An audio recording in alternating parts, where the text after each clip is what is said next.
મીઠી મધુરી વાત ભાગ આવ્યા છે આપણે 108 તારીખ 9/4/2026 વચનામૃત ચાલે છે મધ્યનું 45 અને વચનામૃતનું નામ છે 51 ભૂતનું ટોળું.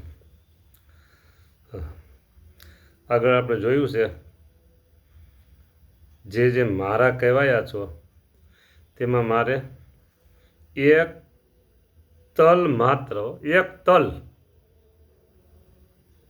જીરી માત્ર કસર રહેવા દેવી નથી. પ્રભુને આપણી કેટલી ચિંતા છે વિચાર કરો. માટે તમે પણ સુધા એકદમ એલર્ટ સુધા સાવધાન રહેજો.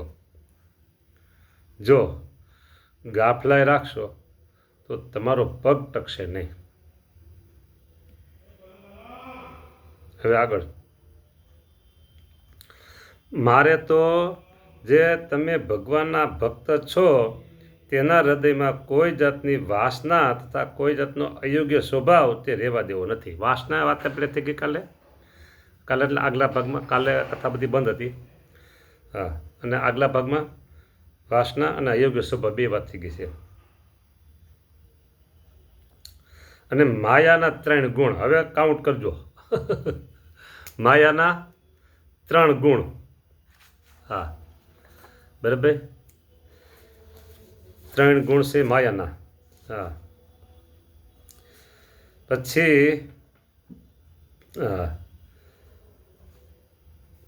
માયાના 3 ગુણ, 10 ઇન્દ્રિયો, 10 ઇન્દ્રિયો, બરાબર. પછી 10 પ્રાણ, 10 પ્રાણ, બરાબર. પછી 4 અંતઃકરણ, અંતઃકરણ, બરાબર.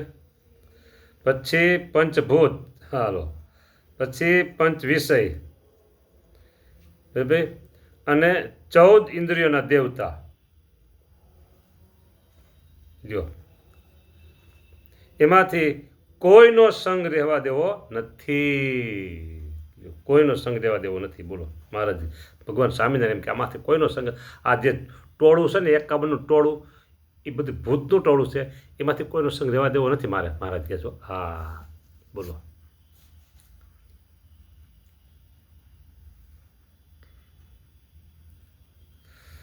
અઠ્ઠાવીસ ને 10 38, 38 ને 10 48 ને 3 51 થઈ ગયા. જો બરાબર. ફરીને તમારે જો ગણવું હોય તો ગણજો. હું તમને ફરીને ગણી દઉં છું કે 3 માયાના 3 ગુણ, સત્વગુણ, રજોગુણ, તમોગુણ, બરાબર.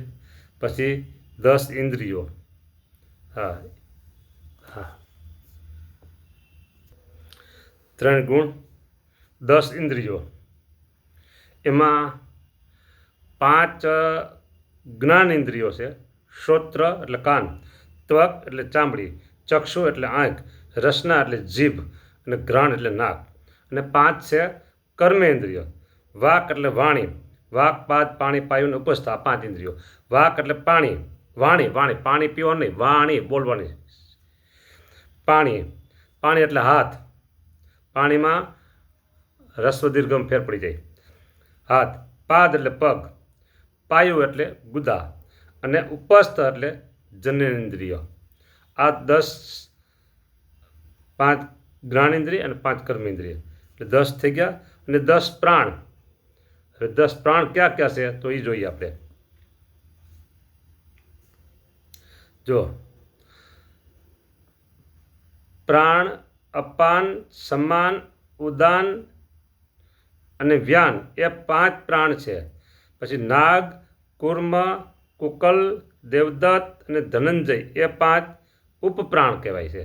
હા, 10 પ્રાણમાં એટલે શરીરમાં પ્રસરીને શરીરના પ્રત્યેક ક્રિયામાં મુખ્યત્વે ભાગ ભજવતા વાયુ એને કહેવાય છે પ્રાણ. હા, તો પ્રાણવાયુ હૃદયમાં રહે છે અને શ્વાસોશ્વાસની ક્રિયા કરે છે, બરાબર. હા, અને અપાન વાયુ છે એ ગુદામાં રહે છે અને મલાદિકની અધોનયન ક્રિયા કરે છે. સમાન વાયુ નાભીમાં રહે છે, બે ને અન્ન પાચનમાં સહાય કરે છે. ઉદાન કંઠદેશમાં રહેશે અને અનાદિકને ઊંચે લઈ જાય છે. બરાબર.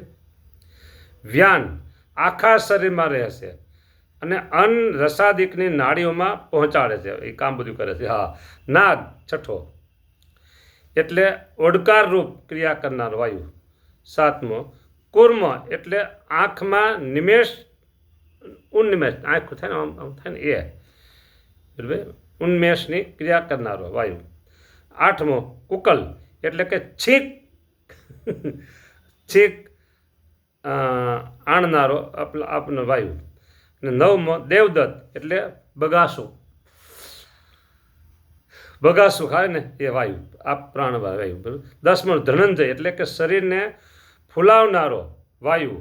મરી ગયા પછી પણ આ વાયુ શરીરમાં રહે છે અને શરીરને ફૂલાવે છે. અત્યારે ચિંતા કરતા નહીં કોઈ, અત્યારે શરીર નહીં ફૂલાવે. હા. એટલે આ પ્રાણ અપાન સમાન ઉદાન અને વ્યાન એ પંચ પ્રાણ. નાગ કુર્મ કુકલ દેવદત્ત અને ધનંજય એ 5 ઉપપ્રાણ. આ 10 પ્રાણ. બરાબર. આ કોઈનો સંગ નથી લેવા દેવાનો, મહારાજ ના પાડે છે. બરાબર. પછી આવ્યા આ પ્રાણ થઈ ગયા બધા. હા. અને પંચભૂત.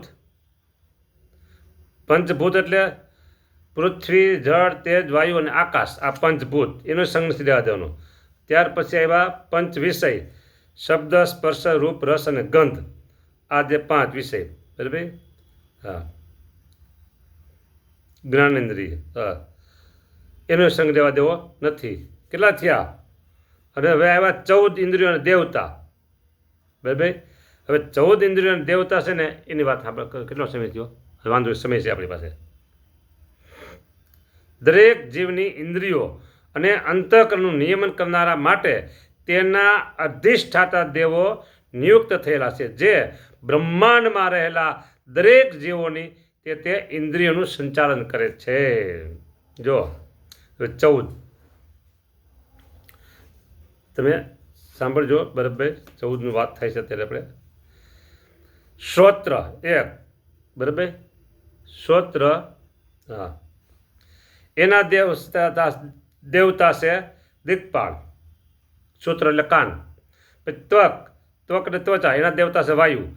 ત્રીજા ચક્ષુ. ચક્ષુના દેવતા છે સૂર્ય. હા. પ્રકાશ પાડે છે. ચોથા વરસના. ચોથા રસના એટલે જીવા. એના દેવતા છે વાયુ. વરુણ પ્રચેતા. પછી 5માં ઘ્રાણ ઇન્દ્રિય નાસિકા. એના દેવતા છે અશ્વિની કુમાર. છઠ્ઠો છે વાક. વાક એટલે વાણી. વાણી. એના દેવતા છે અગ્નિ. 7માં પાણી. પાણી એટલે હાથ. એના દેવતા છે ઇન્દ્ર. 8માં પાદ. પાદ એટલે પગ. એના દેવતા છે વિષ્ણુ. કૌંસમાં ઉપેન્દ્ર. 9માં પાયુ. પાયુ એટલે મળદ્વાર. એના દેવતા છે મિત્ર. 10માં ઉપસ્થ એટલે મૂત્રદ્વાર. એના દેવતા છે કશ્યપ પ્રજાપતિ. લ્યો આ હજી વાર છે. 4 14 છે. મન. મનના દેવતા છે ચંદ્ર. 11માં. બરાબર. 12માં આવ્યો બુદ્ધિ. બુદ્ધિના દેવતા છે બ્રહ્મા. અને 13મો આવ્યો ચિત્ત. ચિત્તના દેવતા છે વાસુદેવ. અને 14 અહંકાર. એના દેવતા છે રુદ્ર. લ્યો આ 14 ઇન્દ્રિયોના 14 દેવતાઓ. એનો સંગ કોઈનો રહેવા દેવો નથી. આટલા કેટલા થયા? 51 થયા. 51. લ્યો આ 51 થઈ ગયા. એમાં કોઈનો સંગ રહેવા દેવો નથી. મહારાજ કીધો. હા.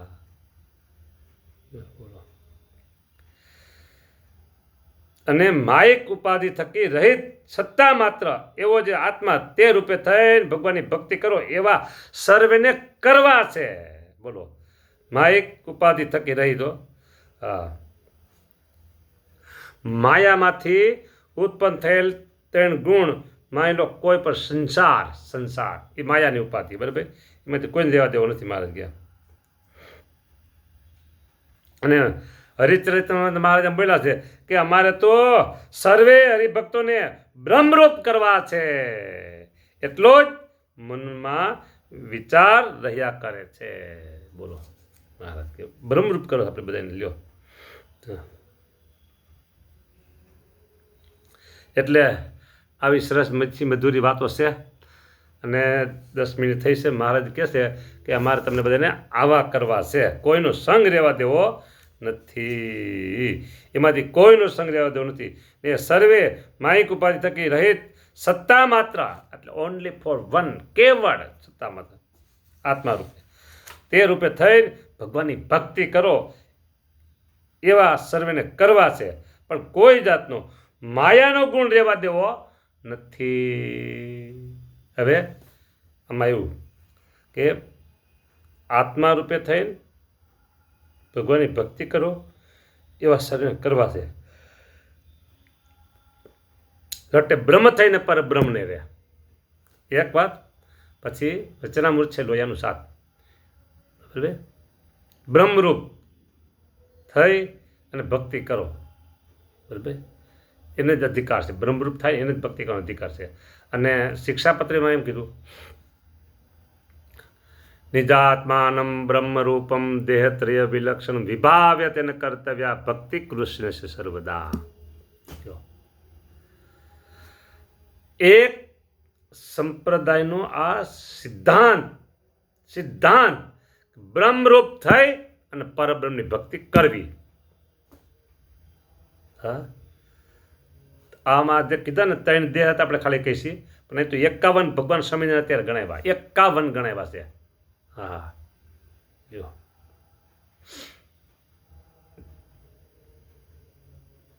એમાંથી કોઈનો સંગ દેવા દેવો નથી, કોઈનો સંગ દેવા દેવો નથી. 51માંથી કોઈનો. એવા સર્વેને કરવા છે. એ મહારાજ બોલ્યા, કોઈ જાતનો માયાનો ગુણ રહેવા દેવો નથી એમ બોલ્યા. અને ભગવાનની ભક્તિ કરો એવા સર્વેને કરવા છે. ભક્તિ કરો એવા. કેટલી મીઠી મધુરી વાત છે આ. હા, બહુ સરસ, બહુ સરસ.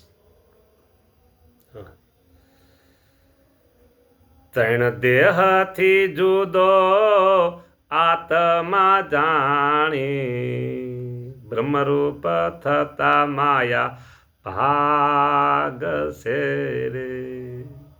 સારું, લ્યો નેક્સ્ટ લેશું વિશેષ વાત. જય સ્વામિનારાયણ.